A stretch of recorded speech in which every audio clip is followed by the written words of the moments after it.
हरियापुर गांव में हरिया नाम का एक खुशहाल और संपन्न किसान रहा करता था।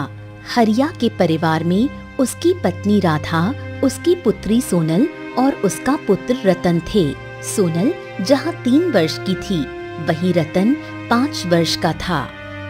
कितने दिनों से आपको बोल रही हूँ कि हमारे घर पर लकड़ियाँ खत्म हो गई हैं और आप हमेशा यही कहते हो कि कल मैं जंगल में जाकर लकड़ियाँ काट लाऊंगा।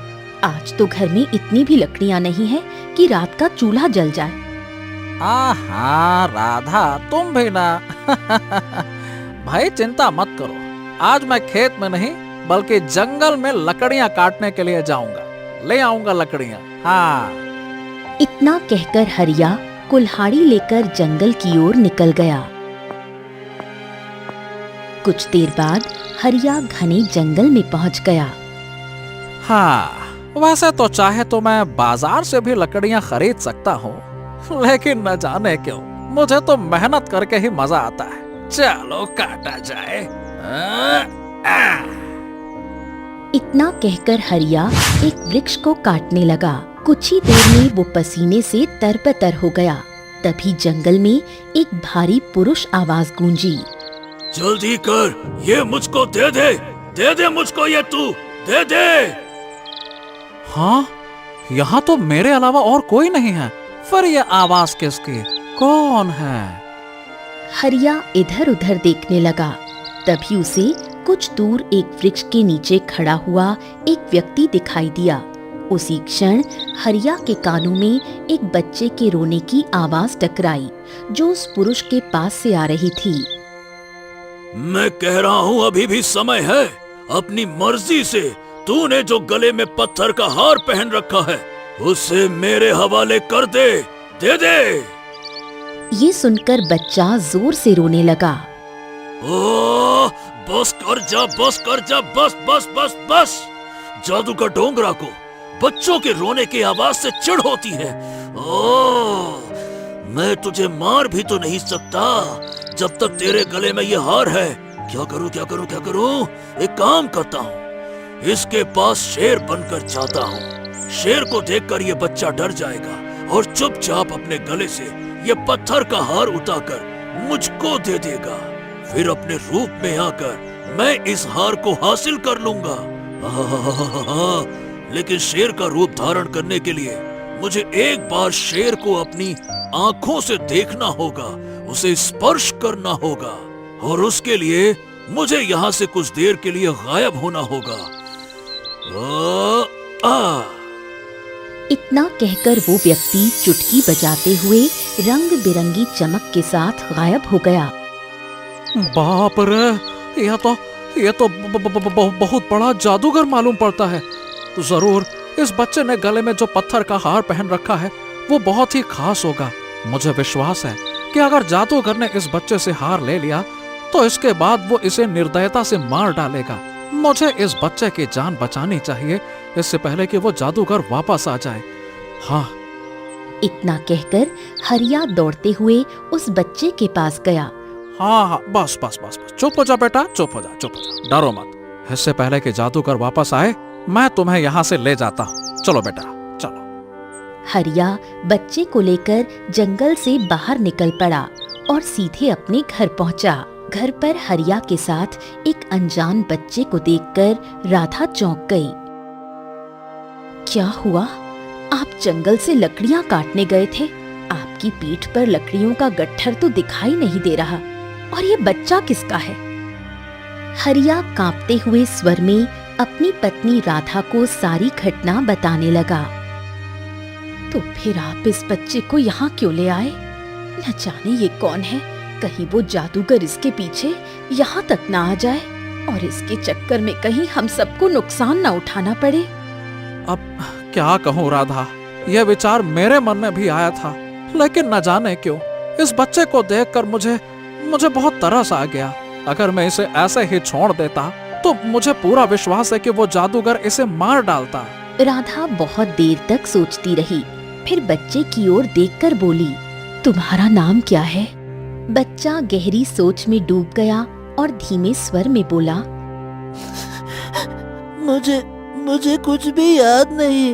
बस मुझे ऐसा लग रहा है जैसे मेरा नाम अर्जुन है। तो फिर ठीक है, हम तुम्हें आज से अर्जुन कहकर ही बुलाएंगे। राधा, देखो तो सही, बेचारा कितना कमजोर दिख रहा है। इसको भूख लगी होगी, कुछ खिलाओ पिलाओ इसको। राधा तुरंत रसोई में गई और गरम गरम रोटियां और सब्जी लेकर अपने हाथों से अर्जुन को खिलाने लगी। तभी वहाँ हरिया का 5 वर्षीय पुत्र रतन आ गया और मासूमियत से पूछ बैठा, पिताजी, ये कौन है? बेटा, ये तुम्हारा बड़ा भाई है और आज से ये यहीं पे रहेगा। रतन ने गुस्से से अर्जुन के हाथ से रोटी छीन ली। ये देखकर हरिया क्रोधित हो गया। अरे बेटा, ये क्या गंदी हरकत है, चलो रोटी वापस करो। रतन बेटा, रोटी वापस करो, चलो। रतन रोटी वापस करके गुस्से से पैर पटकता हुआ वहाँ से चला गया। शाम को राधा ने अर्जुन को सुला दिया। हरिया राधा के पास आकर बोला, हाँ देखो राधा, मुझे पता है कि इस बच्चे को लेकर कल गांव वाले बहुत सवाल करेंगे।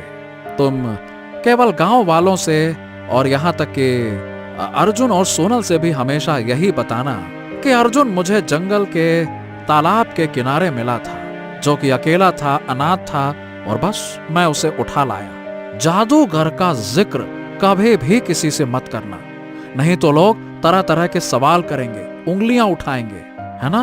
हाँ। समय ऐसे ही बीतता गया और अर्जुन राधा और हरिया के घर पर पलने लगा। रतन ने हमेशा अर्जुन से दूरी बनाए रखी और जब भी उसे देखता तो क्रोध भरी नजरों से देखता, जबकि रतन की छोटी बहन सोनल अर्जुन के साथ खेलती रहती। देखते ही देखते 10 वर्ष बीत गए। अर्जुन 15 वर्ष का और सोनल 13 वर्ष की हो गई। एक दिन राधा बुरी तरह से बीमार पड़ गई। उसने अपने 13 वर्षीय पुत्र रतन को बुलाकर कहा, जब से अर्जुन इस घर में आया है तब से तुम हमेशा अर्जुन से नफरत करते रहे हो, जबकि अर्जुन तुम्हें और सोनल को अपने सगे भाई बहन से भी ज्यादा प्रेम करता है। उससे नफरत मत करो, याद रखना वो तुम्हारा बड़ा भाई है। तभी वहाँ सोनल आ गई।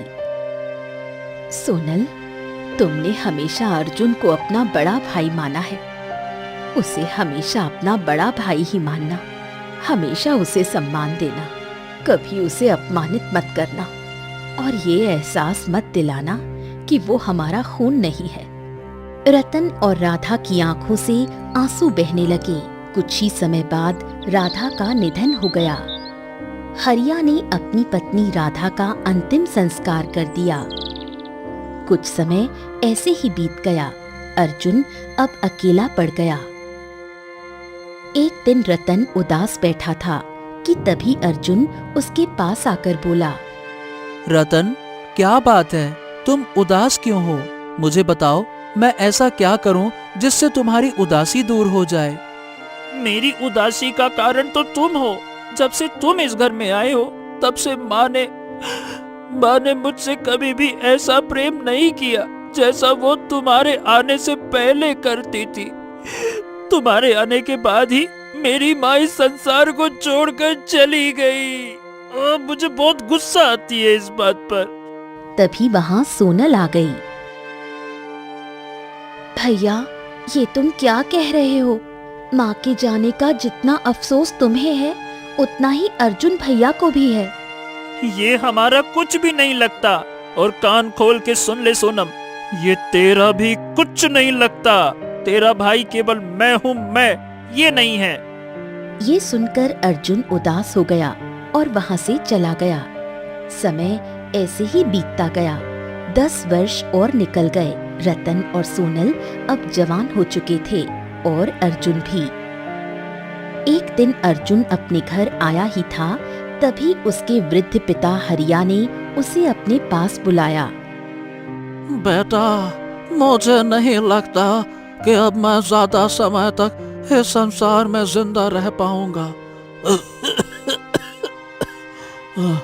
मैं चाहता हूँ कि वो रहस्य तुम्हें बता दूं, वो रहस्य जिसे वर्षों से मैंने अपने सीने में दबा कर रखा। यह रहस्य तुमसे जुड़ा हुआ है और इसीलिए तुम्हारा उसे जानना बहुत बहुत जरूरी है बेटा। रहस्य?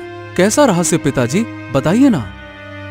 हरिया चारपाई से उठा और अलमारी की ओर चला गया और वही पत्थर का हार अर्जुन को दे दिया।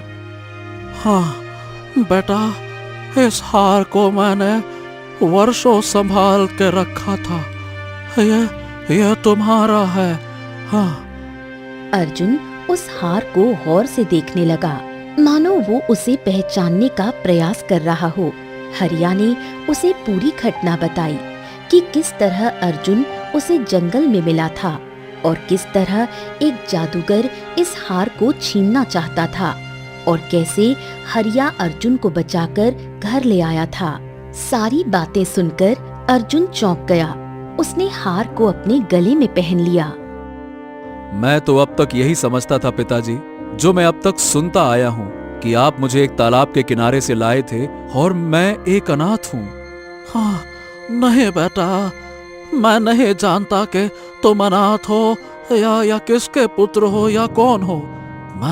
मैं बस इतना जानता हूँ कि तुम बहुत खास हो और तुम्हारा यह पत्थर का हार भी बहुत खास है। मेरे जाने के बाद मुझे पता है रतन तुम्हें बिल्कुल भी पसंद नहीं करता। उसने तुम्हें कभी भी अपना बड़ा भाई नहीं माना। लेकिन बेटा, मेरे जाने के बाद कभी भी अपने छोटे भाई से नफरत मत करना। हाँ। अरे पिताजी, आप ये कैसी बातें कर रहे हैं? आप कहीं नहीं जा रहे हैं बस। और हाँ, रतन के दिल में मेरे लिए चाहे जो कुछ भी हो, लेकिन विश्वास कीजिए पिताजी, मैं रतन को अपने सगे भाई से भी ज्यादा मानता हूँ, उसको बहुत प्यार करता हूँ और मैं इस बात को कभी नहीं भूलूंगा कि वो मेरा छोटा भाई है। हरिया मुस्कुराने लगा। कुछ समय बाद हरिया भी इस संसार को छोड़कर चला गया। अर्जुन और रतन ने मिलकर उसका अंतिम संस्कार किया। फिर कुछ समय यूं ही बीत गया। कुछ दिन बाद अर्जुन खेत में कड़ी मेहनत से काम कर रहा था। तभी उसका छोटा भाई रतन गांव के मुखिया के साथ वहां आ पहुंचा। ए अर्जुन, ये खेत मेरे बाप का है, यहाँ से चुपचाप निकल जा, इस पर तेरा कोई अधिकार नहीं है। ये सुनकर अर्जुन चौंक पड़ा। रतन सही कह रहा है। सारा गांव जानता है कि हरिया को तुम जंगल में मिले थे। अरे भाई, तुम एक अनाथ थे, अनाथ। और हरिया ने मरने से पहले अपनी संपत्ति का बंटवारा नहीं किया। बंटवारा नहीं करने से आपका क्या मतलब है? मेरा यही मतलब है कि अगर हरिया जीते जी अपनी संपत्ति का बंटवारा कर देता तो हम सबको पता होता ना कि संपत्ति का कौन सा भाग किसके हिस्से में आएगा। अब चूंकि हरिया का स्वर्गवास हो चुका है और उसने बंटवारा नहीं किया, इसीलिए सारी संपत्ति का वारिस केवल उसका असली पुत्र रतन ही है। अब रतन की मर्जी है कि वो खेत तुझे दे या फिर ना दे। और मेरी मर्जी तो सारा गांव जानता है कि ये खेत भी मेरे पिता का है और जिस घर में तू रहता है वो भी मेरे पिता का है। ये सुनकर अर्जुन क्रोध में आ गया। ये गलत बात है रतन, मेरी बात समझ। पिताजी ने बंटवारा सिर्फ इस वजह से नहीं किया क्योंकि वो हम दोनों से प्रेम करते थे। वो नहीं चाहते थे कि उनके जाने के बाद हम दोनों भाई अलग हों, हमारे बीच में किसी तरह का विवाद हो। वो चाहते थे कि हम हमेशा साथ रहें। साथ रहें? नहीं नहीं नहीं नहीं नहीं, मैंने तुझे कभी अपना भाई माना ही नहीं, क्योंकि तू मेरा भाई था ही नहीं तो मैं क्यों मानूं? मेरी केवल एक बहन है, सोनल। उसके अलावा मेरा इस संसार में कोई नहीं है। बात खत्म। ठीक है, अगर ऐसी बात है तो फिर मैं ये मामला जमींदार तक ले जाऊंगा। अब इस गांव का जमींदार ही फैसला करेगा। अर्जुन सीधा जमींदार के पास जा पहुंचा। उसने जमींदार को सारी घटना विस्तार से बताई। मेरा छोटा भाई अर्जुन मुखिया को लेकर आया जमींदार जी, और उसका कहना है कि सब कुछ उसी का है। तो देखो, तुम्हारी सारी बात सुनकर मेरा तो यही सोचना है कि हरिया ने मरने से पहले कोई बंटवारा तो नहीं किया। इसीलिए संपत्ति का पूरा अधिकार उसके सगे बेटे रतन का ही होगा। अब रतन की मर्जी है कि वो तुम्हें कुछ दे या ना दे। अरे तो फिर मैं क्या करूं? मैं कुछ नहीं जानता, लेकिन मेरा निर्णय यही है। अर्जुन खामोशी से बाहर निकल गया। अर्जुन गांव के हर घर में गया, हर किसी से मदद मांगी, पर हर बार उसे यही सुनने को मिला। अरे भाई, तुम एक अनाथ हो, अनाथ। तुम्हें हरिया ने पाला, यही बहुत बड़ी बात है।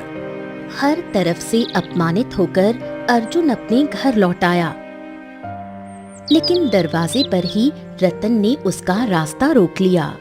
रुक जाओ, मैं कह रहा हूँ यहाँ से चुपचाप निकल जाओ अर्जुन। इस घर पर भी तुम्हारा कोई अधिकार नहीं है। अब मैं तुम्हारी शक्ल भी इस घर में एक क्षण भी बर्दाश्त नहीं कर सकता। चुपचाप निकल जाओ। भैया, आप कैसी बातें कर रहे हैं? क्या आपको याद नहीं, माँ ने जाते समय क्या कहा था? सब कुछ याद है सोनल, लेकिन मैं इसे कभी भी बड़ा भाई नहीं मानूंगा, क्योंकि ये मेरा भाई है ही नहीं। तो चुपचाप अपने कमरे में जा और इस मामले से दूर रह। सोनल बहुत मिन्नतें करती रही, लेकिन रतन नहीं माना। अर्जुन रोता हुआ गांव की सीमा से बाहर निकल गया। गांव के लोग उसे तिरस्कार भरी नजरों से देखने लगे। अर्जुन को बहुत बुरा लगा। अर्जुन चुपचाप जंगल की ओर बढ़ गया। भूख और प्यास से बेहाल वो एक बड़े पत्थर पर आकर बैठ गया। नीचे छोटे छोटे पत्थर पड़े हुए थे। मुझे समझ में नहीं आता कि अब मैं क्या करूं। बहुत तेज भूख लगी है और मेरे पास इतना धन भी नहीं है कि मैं कुछ खरीद सकूं, कुछ खा सकूं। तभी उसकी नजर अपने गले में पड़ी पत्थर की माला पर गई। एक काम करता हूँ, इसको ही बेच देता हूँ। वैसे भी अब इसका मेरे गले पर क्या मोल? जब भूख की वजह से मारा जाऊंगा तो इसका क्या काम, क्या मोल इसका? काश इस पत्थर के हार में कोई चमत्कारी शक्ति होती तो ये नीचे पड़े पत्थर सोने के बन जाते। अर्जुन के इतना कहते ही अचानक उस हार से रंग बिरंगी किरणें निकलने लगी और नीचे पड़े छोटे छोटे पत्थर सोने में बदल गए। ये देखकर अर्जुन आश्चर्यचकित रह गया। हाँ, अरे ये तो सच में चमत्कारी हार है। इसका मतलब पिताजी सही कह रहे थे। ये हार बहुत ही खास है। हाँ। अर्जुन ने तुरंत हार को फिर से पहन लिया और वो उन सोने के पत्थरों को समेटने लगा। उसने तय कर लिया था कि अब वो इन्हें राज्य में ले जाकर बेचेगा। कुछ ही समय में अर्जुन हरियापुर का सबसे धनवान व्यक्ति बन गया। उसके पास अब एक आलीशान हवेली थी, ढेरों खेत थे। गांव का हर व्यक्ति उसकी इज्जत करने लगा। रतन खेत में काम कर रहा था, तभी मुखिया वहां पहुंचा। अरे ओ रतन! अरे भैया, तुम्हारा भाई कुछ दिन पहले खेत से ना निकालने की भीख मांग रहा था, पर देखो उसकी तो किस्मत ही पलट गई। ओ मुखिया जी, उसको मेरा भाई मत कहिए, सिर्फ अर्जुन कहिए, अर्जुन। और हाँ, इसी बात ने तो मुझे चिंता में डाल रखा है कि आखिरकार उसके पास इतना धन कहां से आया। अगर जल्दी ना पता किया तो वो दिन दूर नहीं भैया, जब गांव का हर व्यक्ति उसका सम्मान करने लगेगा। यहाँ तक कि जमींदार भी, जो पहले अर्जुन से बात तक नहीं करता था, अब रोज उसकी हवेली में आना जाना है। हाँ। रतन चिंता में पड़ गया। चिंता मत कीजिए मुखिया जी, मैं इस रहस्य का पता लगाकर ही रहूंगा। रात होते ही रतन चुपचाप अर्जुन की हवेली में घुसा। अर्जुन उस समय अपने गले में पहने हार को निहार रहा था। अर्जुन ने एक कांच का बर्तन उठाया और हार की ओर देखकर कहा, मैं चाहता हूँ कि ये बर्तन सोने के बन जाएं। अगले ही पल बर्तन चमकते हुए सोने में बदल गया। ये देखकर रतन दंग रह गया। ओ, तो सारा रहस्य इस पत्थर के हार में छुपा है। अब समझ आया। ठीक है बेटा, ठीक है। मैं कल ही राजा सूरज के पास जाकर सब बता दूंगा। हाँ। अगली सुबह रतन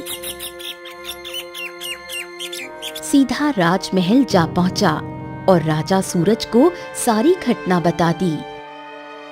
क्या क्या बात कर रहे हो? क्या तुम सच कह रहे हो? अर्जुन के पास ऐसा पत्थरों का जादुई हार है? जी महाराज, जिससे वो किसी भी वस्तु को सोने में बदल सकता है। तो फिर ठीक है, अभी के अभी अर्जुन को बुलवाया जाए। सैनिक अर्जुन को दरबार में ले आए। महाराज की जय हो। प्रणाम महाराज, आपने मुझे याद किया।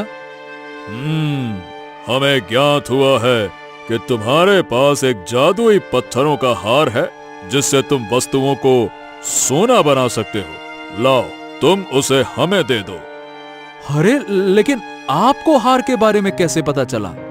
तुम्हारे सामने जो रतन खड़ा है उसने ही हमें सब कुछ बताया।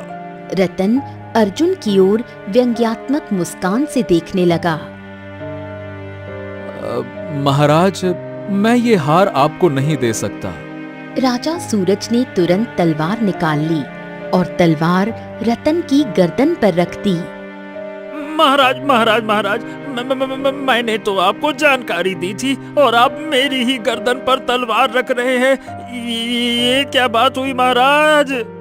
क्योंकि जो तुमने बताया उससे ये बात तो स्पष्ट हो जाती है कि तुम इसे भाई नहीं मानते, लेकिन ये तुम्हें भाई मानता है। अर्जुन भयभीत हो गया।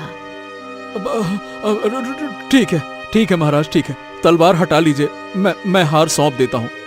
अर्जुन ने हार उतारकर राजा सूरज को दे दिया। रतन की आंखों में पश्चाताप उतर आया। राजा सूरज ने हार को देखा और कहा, तो ठीक है, चलो फिर कुछ खेल देखा जाए। मैं चाहता हूँ कि ये तलवार सोने की बन जाए। लेकिन कुछ नहीं हुआ। तलवार वैसी की वैसी रही। हैं? ये क्या हुआ? अरे मैं आदेश देता हूँ कि ये तलवार सोने की बन जाए। इसको सोने की बनाओ। हार से कोई प्रतिक्रिया नहीं हुई। राजा सूरज क्रोधित हो उठा। लगता है कि तुम इस हार से कोई काला जादू करते हो। तुम मेरे राज्य के लिए खतरा हो। मैं तुम्हें राज्य से निष्कासित करता हूँ और अगर तुम दोबारा हमारे राज्य में दिखे तो तुम्हारी गर्दन तुम्हारे धड़ से अलग कर दी जाएगी। निकल जाओ और ये लो अपना ये पत्थर का टुकड़ा, ले जाओ इसे। राजा ने हार अर्जुन को वापस दे दिया। अर्जुन ने चुपचाप हार पहन लिया और बाहर निकल गया। रतन अर्जुन के पीछे दौड़ता हुआ आ पहुंचा। उसकी आंखों में आंसू थे। भैया भैया भैया, मुझको माफ कर दीजिए। मैंने तुम्हें बहुत गलत समझा, पर तुमने मेरी जान बचाई और वो हार राजा को सौंप दिया। मुझे माफ कर देना भैया, माफ कर देना। चुप हो जा। माफी की जरूरत नहीं है। तुम्हें अपनी गलती का एहसास हो गया, मेरे लिए यही काफी है। लेकिन अब मैं इस राज्य में नहीं रह सकता। भैया, एक बात मेरी समझ में नहीं आई। मैंने अपनी आंखों से देखा था कि तुमने बर्तन को सोने का बना दिया, फिर राजा सूरज की तलवार क्यों नहीं बनी? अर्जुन कुछ क्षण सोच में पड़ गया। वही तो। खैर, इस बारे में मुझे अभी फिलहाल कुछ नहीं पता। चलो। इतना कहकर अर्जुन वहां से चला गया। रतन घर लौट आया और सारी घटना सोनल को बताई। आपने हमेशा भैया को गलत समझा। आपकी वजह से अब भैया को राज्य छोड़ना पड़ेगा। इतना कहकर सोनल रोने लगी।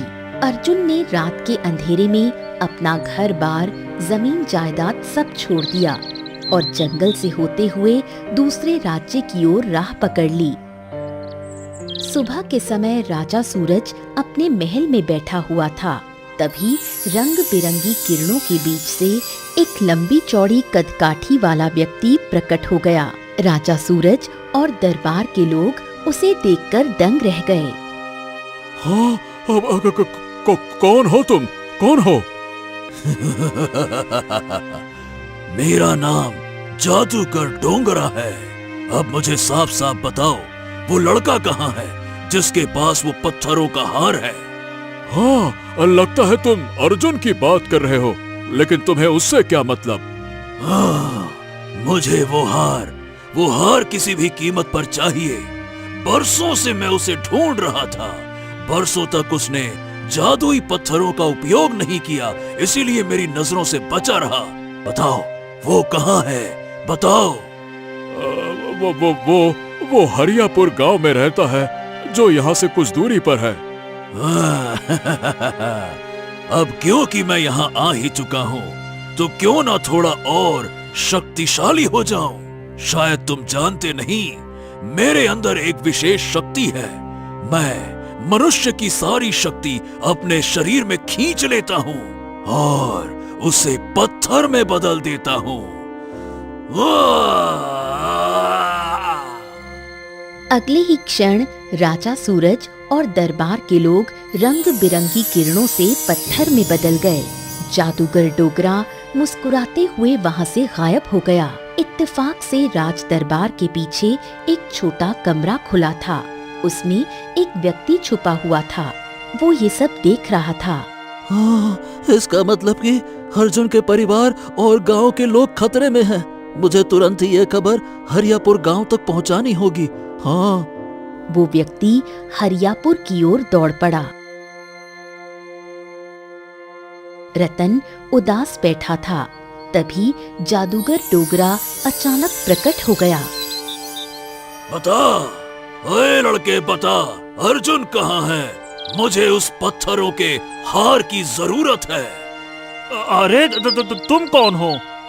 जल्दी कर, मुझे बता कि अर्जुन कहाँ है। मेरी वजह से राजा ने मेरे भाई अर्जुन को राज्य से निकाल दिया, और अगर वो राज्य में रहता भी ना, तो भी मैं तुझे नहीं बताता कि अर्जुन कहाँ है। ये आखिरी मौका है। मैं कहता हूँ, बता, कहाँ है वो? अरे मैंने कहा ना, मुझे सच में नहीं पता कि वो कहाँ है। चला गया वो इस राज्य से। जादूगर डोगरा की आंखों से रंग बिरंगी किरणें निकली। रतन और सोनल पत्थर में बदल गए। जादूगर डोगरा मुस्कुराता हुआ पूरे गांव को पत्थर में बदल कर चला गया। तभी वही व्यक्ति गांव आ पहुंचा और गांव के वासियों को पत्थर का बना हुआ देखकर बोला। अरे रे रे रे, लगता है आने में देरी कर दी मैंने, या फिर वो जादूगर ही कुछ ज्यादा फुर्तीला निकला। मुझे किसी भी तरह से अर्जुन को तलाशना होगा। अर्जुन को राजा सूरज ने राज्य से निकलने का आदेश दिया था। हाँ, वो जरूर जंगल के रास्ते से दूसरे राज्य जा रहा होगा। मैं जल्दी से जाता हूँ। इतना कहकर वो व्यक्ति तेजी से जंगल की ओर भागा। कुछ देर बाद उसने अर्जुन को घने पेड़ों के नीचे बैठा हुआ पाया। अरे तुम यहाँ हो? राज दरबार और हमारे गांव में क्या हुआ, तुम जानते हो? क्या बात है? क्या हो गया? बताओ। वो व्यक्ति सारी घटना अर्जुन को बताते हुए बोला। वो जादूगर तुम्हारे ही पीछे है। ये क्या कह रहे हो? तभी अर्जुन के कानों में एक साधु की आवाज गूंजी। तुम वो नहीं हो जो तुम सोचते हो।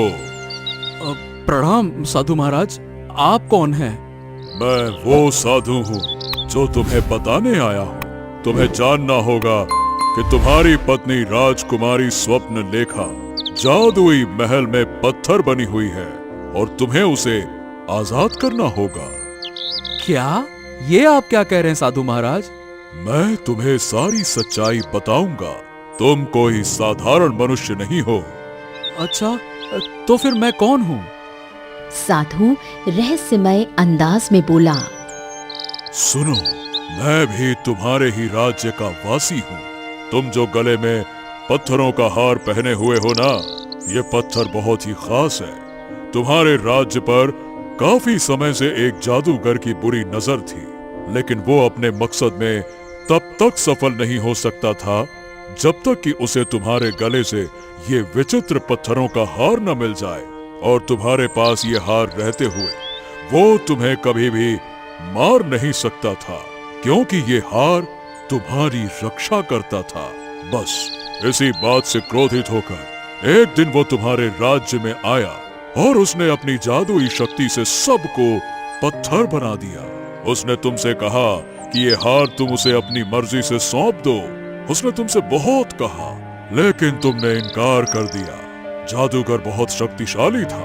उसने अपनी जादुई शक्ति से तुम्हें एक बच्चे में परिवर्तित कर दिया और तुम्हें तुम्हारी दुनिया से निकाल कर एक जंगल में ले आया। उसे लगता था कि बच्चे के रूप में तुम रहोगे तो तुम डर कर ये हार उसे सौंप दोगे, लेकिन जब उसने तुमसे ये हार मांगा तो तुम रोने लगे और वो ये कहकर गायब हो गया कि वो शेर का स्वरूप धारण करके तुम्हारे पास आकर ये हार मांगेगा और तब तुम अपनी मर्जी से दोगे एक शेर से बचने के लिए। ये उसकी योजना थी। लेकिन जादूगर को जब भी किसी का रूप धारण करना होता था तो उसे पहले उसका शरीर स्पर्श करना होता था और वो शेर के शरीर को स्पर्श करने के लिए वहां से गायब हो गया। और बस इसी बात का फायदा उठाकर हरिया नाम का एक व्यक्ति तुम्हें उठाकर ले गया। उसने तुम्हें पाल पोस कर बड़ा किया। ये सुनकर अर्जुन चौंक गया।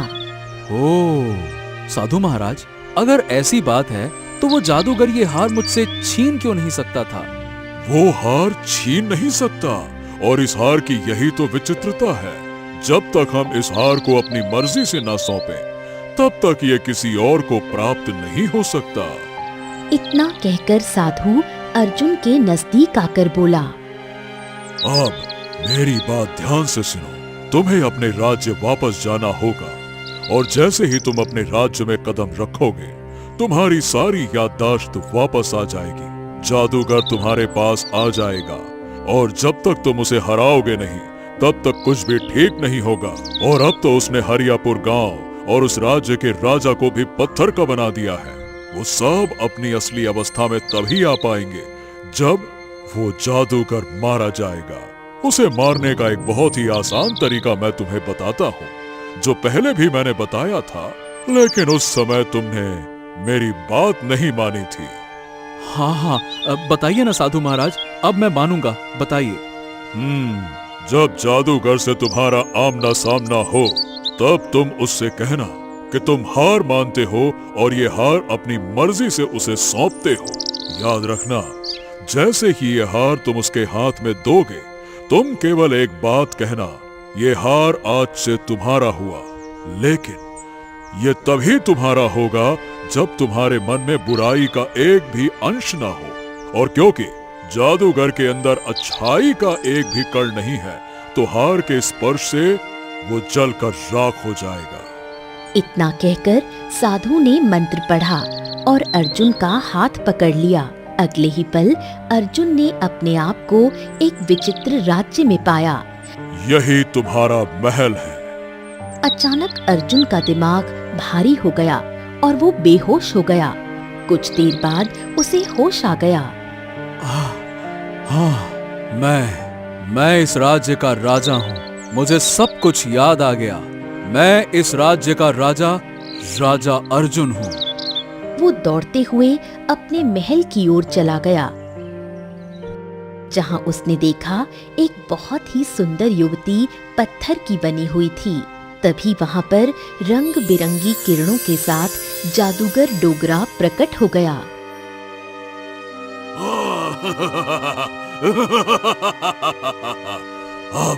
अब तू मुझसे भाग नहीं सकता अर्जुन। मैंने तुम्हें अपनी जादुई शक्ति से एक बच्चे में परिवर्तित कर दिया था, लेकिन तेरी किस्मत अच्छी थी कि तुझे कोई उठा कर ले गया और तुम 20 वर्षों तक मेरी नजरों से छुपे रहे। लेकिन अब तुम जवान हो चुके हो, अब मैं तुम्हें नहीं जाने दूंगा। अगर तुमने ये हार मुझे नहीं सौंपा तो मैं अपनी जादुई शक्ति से इन सभी पत्थर की मूर्तियों को तोड़ दूंगा। मैं इस हार को हासिल करके पत्थरों को पीस कर एक विशिष्ट क्रिया से अमर होना चाहता हूँ। लाओ, जल्दी से मुझे वो हार दे दो। लाओ, जल्दी करो, मेरा दिमाग मत खराब करो, जल्दी दो, लाओ। हाँ, ठीक है, मुझे मंजूर है। मैं अब भागना नहीं चाहता। मैं अपनी आंखों के सामने अपनी पत्नी और इस राज्य के लोगों को मरते हुए नहीं देख सकता। तुम्हें ये हार चाहिए ना, ये लो। इतना कहकर अर्जुन ने अपने गले से हार उतारा और जादूगर के हाथ में पकड़ा दिया और अचानक बोला, रुको, ये हार मैं तुम्हें सौंप रहा हूं, लेकिन मेरी बात ध्यान से सुनना। ये हार आज से तुम्हारा हुआ, लेकिन ये तभी तुम्हारा होगा जब तुम्हारे मन में बुराई का एक भी अंश ना हो। ये लो। ये सुनकर जादूगर डोगरा चौंक गया। धोखा, धोखा, धोखा, धोखा! तुमने मेरे साथ धोखा किया।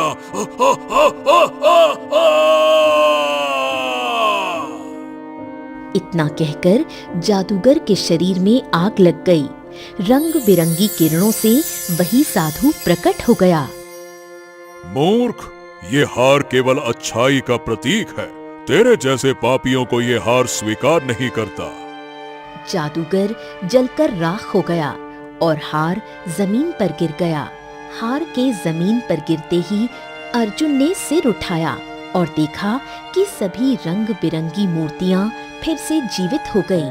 अर्जुन की पत्नी स्वप्न लेखा दौड़ते हुए उसके पास आई। 20 वर्षों तक मैं पत्थर की बनी रही, लेकिन मुझे विश्वास था कि तुम जरूर लौटोगे। हाँ स्वप्न लेखा, बुराई का अंत हो गया। कुछ समय बाद अर्जुन अपने भाई रतन और बहन सोनल से मिलने गया। अर्जुन ने उन्हें सारी सच्चाई बताई। तभी वहाँ पर राजा सूरज आ पहुँचा और अर्जुन की ओर देखकर बोला, सही होने के बाद मैं हरियापुर गांव का जायजा लेने के लिए आया था और रतन से मिलने के लिए भी आया था, ये देखने के लिए कि वो सही हुआ या नहीं। मैंने तुम्हारी सारी बातें सुन ली हैं अर्जुन, हमें क्षमा कर दो। अरे बस बस बस, मुझे किसी से कोई शिकायत नहीं है महाराज। मुझे सब कुछ याद आ चुका है। मैं तो इस दुनिया का हूं ही नहीं, मैं तो अपने जादुई राज्य का राजा हूँ। आज्ञा दें, अब मुझे जाना होगा। सोनल की आंखों से आंसू बहने लगे। अरे बस बस बस बस बस बस, आंसू मत बहाओ बहन। मैं तुमसे और रतन से मिलने के लिए आता रहूंगा। तुम दोनों मेरे छोटे भाई बहन हो और तुम्हारा विवाह मैं धूमधाम से करूंगा। हाँ। इतना बोलकर अर्जुन अपनी दुनिया में वापस लौट गया।